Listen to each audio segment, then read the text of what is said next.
It's Friday afternoon and you're standing in line at a gas station with a $5 bill folded in your palm. The cooler behind you is full of energy drinks. The counter in front of you has a spinning rack of lottery tickets, the kind with the scratch-off silver coating that catches the light. You've done this exact walk 100 times. Grab a drink, maybe a ticket, pay, leave, forget it happened by the time you're back in the car. $5 is the amount that disappears without you ever really deciding to spend it. It's not a purchase, it's a reflex. Today you do something different. You put the drink back. You skip the ticket. You walk out with the $5 still in your hand, and in the car, you open an app on your phone you downloaded last night after watching some video you don't even remember the name of. You move $5 into an index fund. The screen shows your balance. $5. It looks almost embarrassing, like you're playing pretend at being an investor. There's no rush, no adrenaline, no scratch-off reveal. Just a number that's smaller than what you'd pay for a sandwich, sitting quietly in something that owns a piece of thousands of companies at once. You do it again tomorrow, and the day after. You set it on autopilot so the $5 leaves your account before you can second-guess it, before it can turn into a candy bar or a phone case or another lottery ticket you already know is going to be nothing. This is the story of what happens when you keep doing that, quietly, for the next several decades. And what happens to the version of you who doesn't? You're 24. It's been exactly 1 year. The account reads $1,847. You put in $1,825 of your own money. The other $22 is what the market added while you weren't looking. $22. It's almost a joke. You mention it once to your roommate, half as a confession, half hoping he'll be impressed. He isn't. He tells you he just made $400 in an afternoon, flipping sneakers he bought on release day.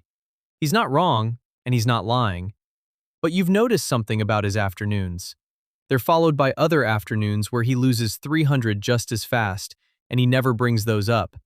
You don't say anything. You close the app. The difference between you and him this year isn't money. It's a habit neither of you can see yet. You're 27. 3 years in.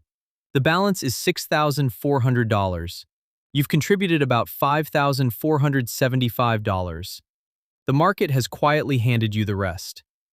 That same month, a friend from college texts you a screenshot. A token he bought is up 600% in 4 days. He put in $1,500.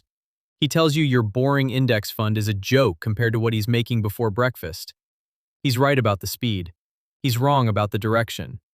You've seen this shape before, at a gas station counter, under a coin, in a parking lot you don't visit anymore. The promise that something small turns into something large instantly, with no waiting in between. You tell him you'll pass. He laughs and buys more.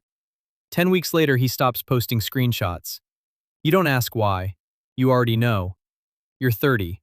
5 years of $5 a day. The balance sits at $11,200.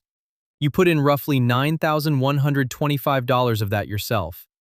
The rest, again, is time doing what you didn't have to do yourself.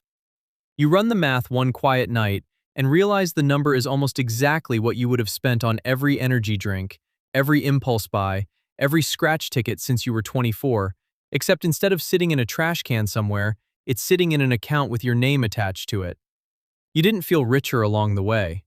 You just stopped noticing the $5 leaving, which turns out to be the entire mechanism. You're 34. 10 years. The balance reads $27,600. You've contributed about $18,250. The market has added close to $9,350 on top of it for doing nothing except staying invested. Then the year turns ugly. The whole market drops. The news uses the word crash more than once in the same week. Your balance falls by almost a third in under 2 months. On paper, you've lost more than you managed to save all year at your job. A coworker who started investing around the same time you did pulls everything out and moves it into cash. Tells you he can't afford to watch it fall any further. You understand the feeling completely. You don't sell anything. You're not brave about it. You're just tired enough, or maybe distracted enough, that you never open the app to make the decision to sell. The $5 keeps leaving your account every day, buying shares while they're cheaper than they've been in years. You're not doing anything special. You're doing nothing, which turns out to be the hardest thing to do on purpose. You're 39. 15 years. The market has recovered the way it eventually always has, and the balance is $56,900. You've put in about $27,375 across those 15 years. For the first time, the account holds more money than you ever fed into it. Read that twice, because it's the point where the whole thing quietly changes character. Up until now, you were the one doing the work, $5 at a time, and the number barely moved. Now the number is doing work of its own, and your only job is to not get in its way. Your neighbor loses her job that spring. No warning, no severance to speak of. She has nothing behind her, no cushion between her and the next bill. You have a number you've never spent a dollar of, sitting quietly in the background of your life. You don't mention it to her. You bring over groceries and don't say why. You're 44, 20 years in. The balance is $92,300. You've contributed about $36,500 total, $5 a day, and the account has more than doubled what you fed it, on its own, without asking your permission first. Something strange starts being true this year. What the market adds in 12 months is starting to rival what you're able to save from working an entire year. Your money has quietly taken on a second job you never assigned to it. You're 49, 25 years. The number is $151,000. You've put in about $45,625 across a quarter century, $5 at a time, small enough to lose in a couch cushion on any single day. The other $105,000 was never yours to earn directly.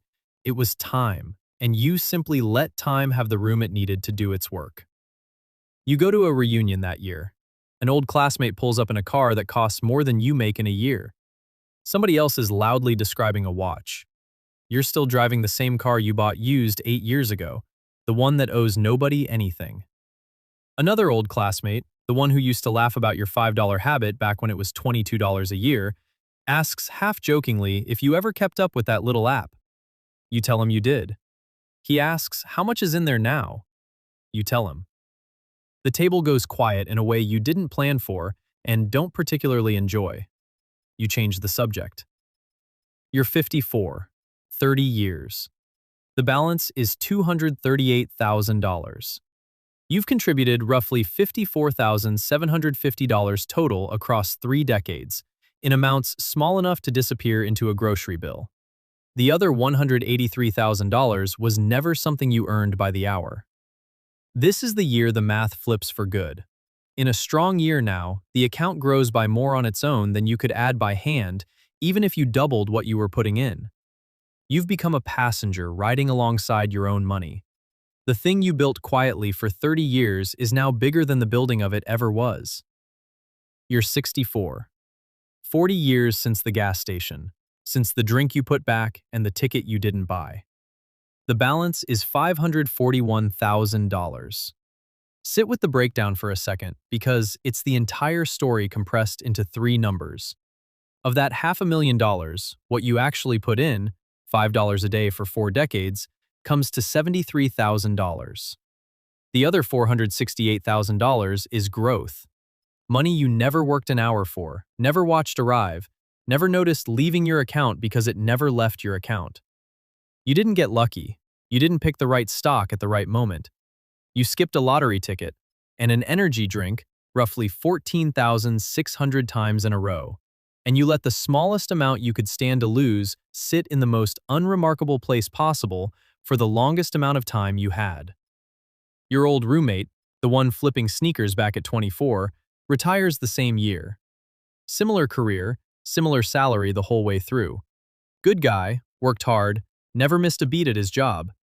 He spent his version of the $5 on things that felt good in the moment and are mostly impossible to name now.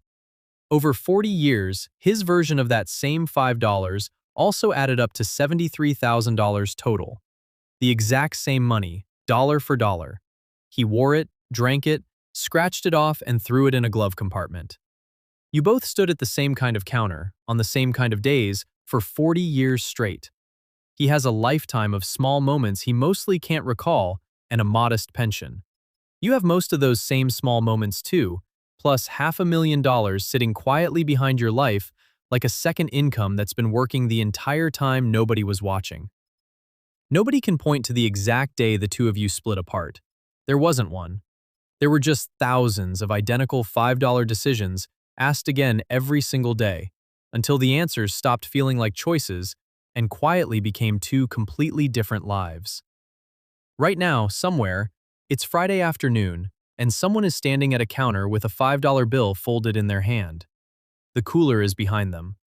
The lottery rack is spinning gently under the fluorescent lights. They'll probably buy the drink. They'll probably scratch the ticket in the parking lot, and it will be nothing. And some part of them will have already known it was going to be nothing before they even paid for it. That's not a failure of character. $5 is nothing. That's always been both the trap and the door standing right next to each other. It's too small to matter, which is exactly why almost nobody protects it, and exactly why, for the small number of people who do, it ends up quietly deciding everything. You were never going to feel the $5 leave either way. The only thing you ever actually got to choose was what it was slowly turning you into while you weren't paying attention.